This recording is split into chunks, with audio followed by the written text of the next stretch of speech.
गुरुजी, आज का प्रश्न है कि आखिर शनि और तेल में क्या संबंध है। और एक प्रश्न आया है ज्योतिष से ही संबंधित, क्या शनि के दीपक जलाने से, तेल का दीपक शनि मंदिर या पीपल वृक्ष पर जलाने से क्या ग्रह हाथ शांत होता है? पहला प्रश्न। दूसरा प्रश्न, क्या तुलसी और पीपल पूजने से कुछ लाभ प्राप्त होता है या उसका केले का वृक्ष पूजने से कुछ लाभ प्राप्त होता है?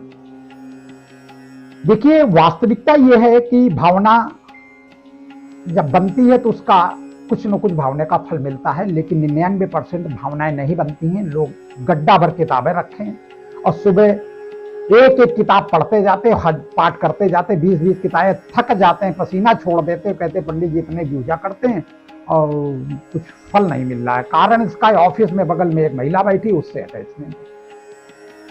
अब इतनी किताबें पढ़कर वो अटैचमेंट जो है, पारिवारिक दृष्टिकोण से आप पारिवारिक कलेश पैदा कर रहे हैं। पूजा पाठ से पारिवारिक कलेश खत्म करना चाहते हैं, परंतु बगल वाला सिस्टम नहीं खत्म करना चाहते। बड़े बड़े चंदनधारियों को और बड़े बड़े धर्मात्मा व्यवहारियों को, मैं किसी जाति बंधन की बात नहीं कर रहा हूं, बड़े बड़े धर्मात्मा हर जाति में भी है और अपने आप को बनते हैं, धर्मात्मा हो या ना हो, पीले कपड़े पहनते हैं, सफेद कपड़े पहनते हैं, अपने आप को बड़ा धर्मी, बड़ी चुटैया रखते हैं या बड़ा टीका पाका लगाते हैं।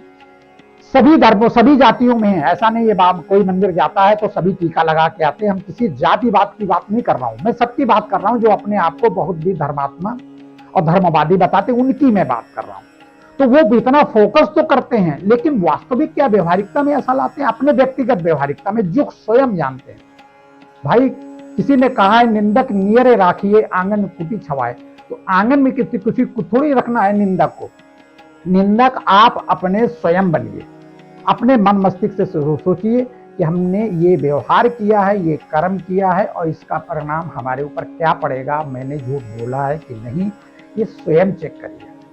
कोई आदमी नहीं आए कि तुम्हें बताएगा कि तुम यहाँ गलत करते हो। आज के कलयुग के समय में अगर कोई किसी से कह दे तुम गलत करते हो, तुम ये गलत करते हो, तो उससे तो झगड़ा हो जाएगा, उससे तो वो अलग हो जाएगा या उसको अलग कर देंगे। आज की स्थिति ये, पत्नी भी अगर ज्यादा टोका टोकी लगाती है तो उसमें भी लोगों को बुरा लगता है। सच बात तो किसी को स्वीकार नहीं है।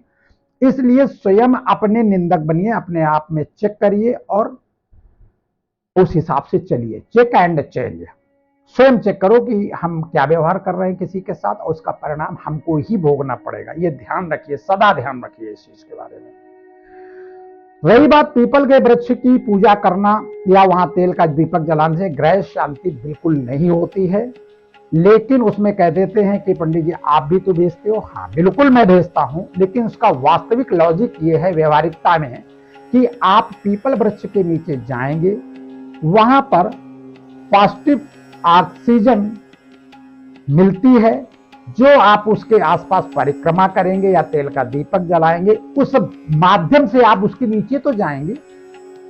हम नीचे भेजने के लिए वहां भेजते हैं, वास्तविकता यह है तेल का, और ये सब एक कहने की बात है। पीपल का वृक्ष जल चढ़ाते चढ़ाते सड़ा जा रहा है, तो वृक्ष अगर हम सड़ा रहे हैं तो उसका भी तो पाप हमें पड़ रहा है ना। जो वृक्ष ऑक्सीजन दे रहा है उसको हम जल चढ़ा चढ़ा के उसको हम सड़ाए डाल रहे हैं। दूध भी लोग चढ़ाने लगे आप उसमें, तो तमाम कीड़े हो जाते हैं, वृक्ष पूरा ऊपर का छिक्कल नष्ट होने लगता है, तो वृक्ष को नुकसान पहुंचता है। तो इस चीज को सदा याद रखें कि जल चढ़ाने से कुछ भी होने वाला नहीं, क्योंकि वृक्ष इतना विशाल होता है और दीर्घायु होता है। वो अपना जल की व्यवस्था स्वयं पाताल से कर लेता है, उसमें तुम्हारे एक लोटा जल डालने से कोई मतलब नहीं। बहुत सारे वृक्ष ऐसे देखे हैं जहां पर सीमेंट के चबूतरा बने कि जल डालो तुरंत नाली में बह जाता है, वृक्ष की जड़ में भी नहीं जाता है। तो ऐसी स्थिति में इस चीज का ध्यान रखें, जल चढ़ाने से कोई भी फायदा नहीं है।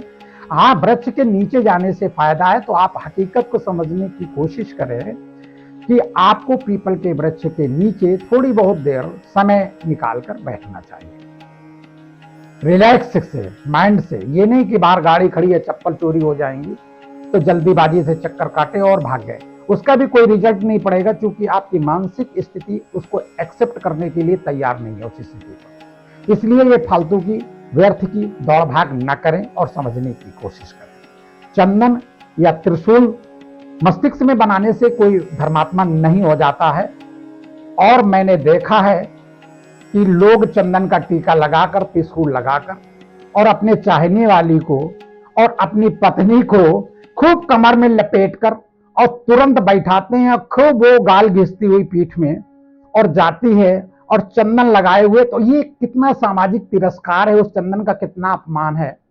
मैं कल ही आ रहा था, हमने देखा कि बड़े बड़े टीका लगाए और पीठ में गाल घिसते हुए और चिपकी हुई और खूब पेट दबाते हुए, खूब मनोरंजन करते हुए, एक दूसरे का शरीर दबाते हुए, और आदमी स्कूटर से यात्रा कर रहा है या कार में यात्रा कर रहा है।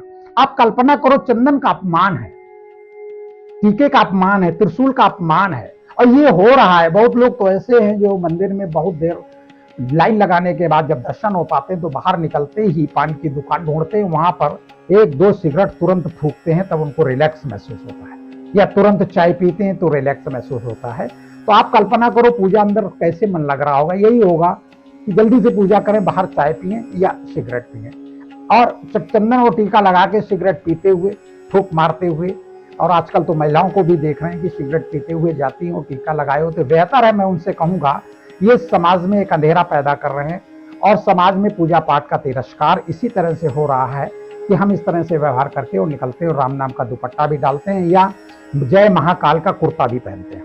हमने बहुत नजदीक से देख रहा हूँ और प्रैक्टिकल जिंदगी से आपसे हम बात कर रहे हैं। इन सब चीजों से बचने की कोशिश करें। पीपल के नीचे बैठने के लिए या थोड़ी देर भेजने के लिए हम लोग तेल का दीपक जलवाते हैं या उस पर जल चढ़वाते हैं या किसी न किसी तरह से भेजते हैं।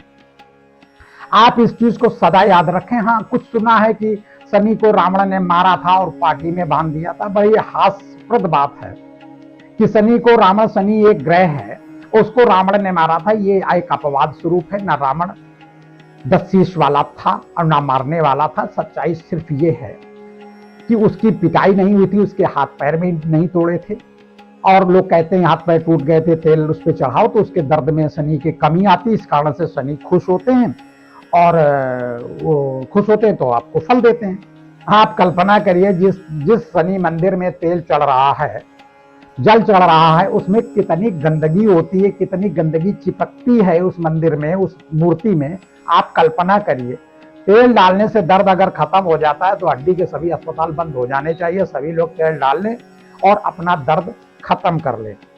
ये सब अपवाद स्वरूप बात है। न शनि को मारा गया, न तेल चढ़ाने से मतलब, न इस तरह की कोई बात करने से मतलब। सिर्फ है शनि मंदिर या मूर्ति के सामने जाएंगे, आप अनुरोध विनोद करेंगे और आप अपनी क्षमा मांगे तो उसका कुछ रिजल्ट मिलना संभव है, पक्का नहीं है। भाव पर, विश्वास पर लाभ प्राप्त होता है। कोई भी मूर्ति मनुष्य ने बनाई है, और जब मनुष्य मूर्ति को बनाता है तो जन्मदाता मूर्ति का मनुष्य हुआ जाके पहली बात। उस मूर्ति को खरीदने वाला भी मनुष्य ही हुआ, उस मूर्ति को लाद कर लाने वाला मनुष्य हुआ, उस मूर्ति को रहने के लिए स्थान भी मनुष्य ने मंदिर के रूप में बनाया। उसी मंदिर में मूर्ति को मंत्र जप और करके प्रतिष्ठा की गई, मनुष्य ने ही किया, और मूर्ति को खिलाया पिलाया, श्रृंगार किया, धूप बत्ती अगरबत्ती पुष्प सब कुछ किया, और करने के बाद वो मूर्ति अब स्थापित हो गई, फल देने के लायक हो गई। ये हमारी मान्यता है। और विशेष बात और एक आती है कि मूर्ति अगर खंडित हो जाए तो शास्त्रोक्त है, खंडित मूर्ति पूजी नहीं जाती। अब जब खंडित मूर्ति पूजी नहीं जाती है तो खंडित मूर्ति विसर्जन कौन करेगा? तो विसर्जन भी मनुष्य करेगा, यानी मूर्ति का जन्मदाता से लेकर मृत्यु तक या दफनाने तक, या उस मूर्ति को अंतिम स्थिति तक लाने का मनुष्य का कार्य है। लेकिन मूर्ति इसलिए आवश्यक है कि घरों में पवित्र जगह रही नहीं, मंदिर में है, कम से कम कुछ अच्छे वाइब्रेशन से मनुष्य वहां जाएगा। ये हमारे बुजुर्गों का मत था, और अच्छी भावना लेकर जाएगा, कुछ वाइब्रेशन अच्छे आएंगे तो वहां की जगह कुछ ठीक होगी, कुछ रिलैक्स मिलेगा। आदमी उलझन में होता है, उसको कहीं ठिकाना नहीं मिलता, अपनी बात वो किसी को बता नहीं पाता, कम से कम भगवान को तो बताए, लेकिन फिर भी गलती करता है वो व्यक्ति। भगवान को बताता कैसे? मंत्रों के माध्यम से, और मंत्र का अर्थ नहीं जानता। मैं दिल से कहता हूं, जो लोग जितनी भी श्लोक या किताबें पढ़ते हैं, उन पढ़ने वाली चीजों का अर्थ बता दे वो कि इनका अर्थ क्या। अच्छा, जब अर्थ नहीं पता होगा तो हमारे भाव नहीं होंगे, और जब भाव नहीं होंगे तो श्रद्धा नहीं होगी, जब श्रद्धा नहीं होगी तो फल नहीं मिलेगा। ये निश्चित है। हम अपने बच्चे को जानते हैं और उसके प्रति श्रद्धा विश्वास रखते हैं।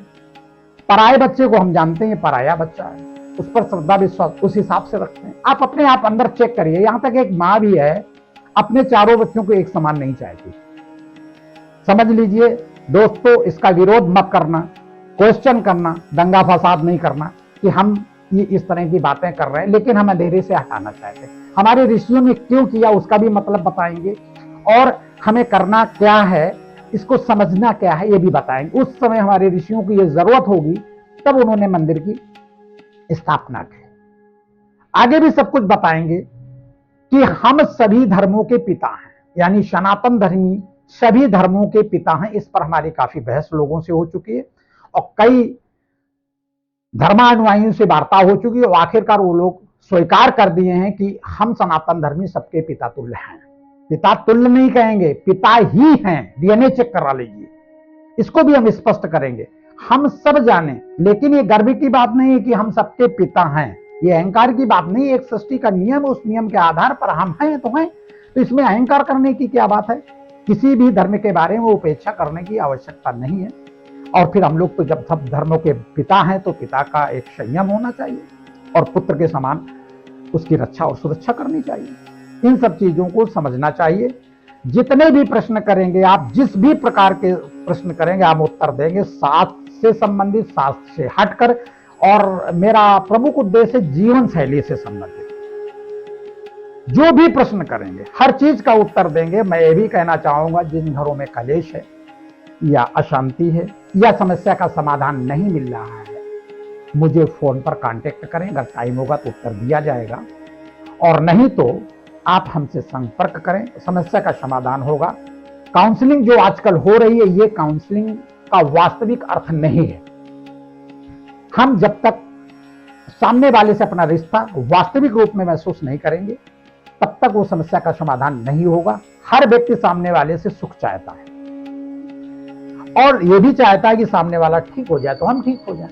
तो सामने वाला उस मस्तिष्क से नहीं मिल पाता, जो उसका मस्तिष्क है वो उसके मस्तिष्क से नहीं मिल पाता, तो कभी भी समाधान समस्या का हो नहीं सकता। ये सदा समझना है, हर व्यक्ति अपनी अपनी बुद्धि का स्वामी है और हर व्यक्ति की बुद्धि अलग अलग है। बड़ा आश्चर्य का विषय है कि परमात्मा ने कैसी सृष्टि की रचना की है।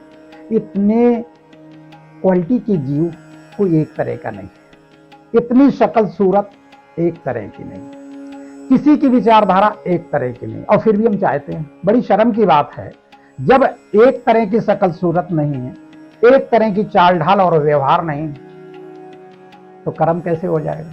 और जब कर्म नहीं होगा तो हम झगड़ा करेंगे। ऐसी स्थिति में कर्म को स्वीकार करिए कि सामने वाला का व्यवहार ही ऐसा है और हमारा ही व्यवहार ऐसा है। भाई ये सीधी सी बात है।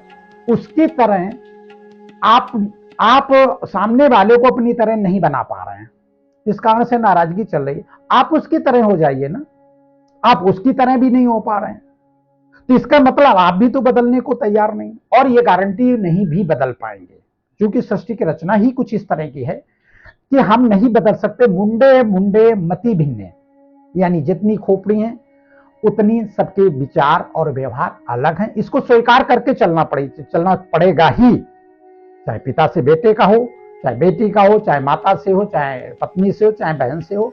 बहुत सारे हमारे पूर्व जन्म के संस्कार होते हैं जिनसे अकारण विवाद रहते हैं।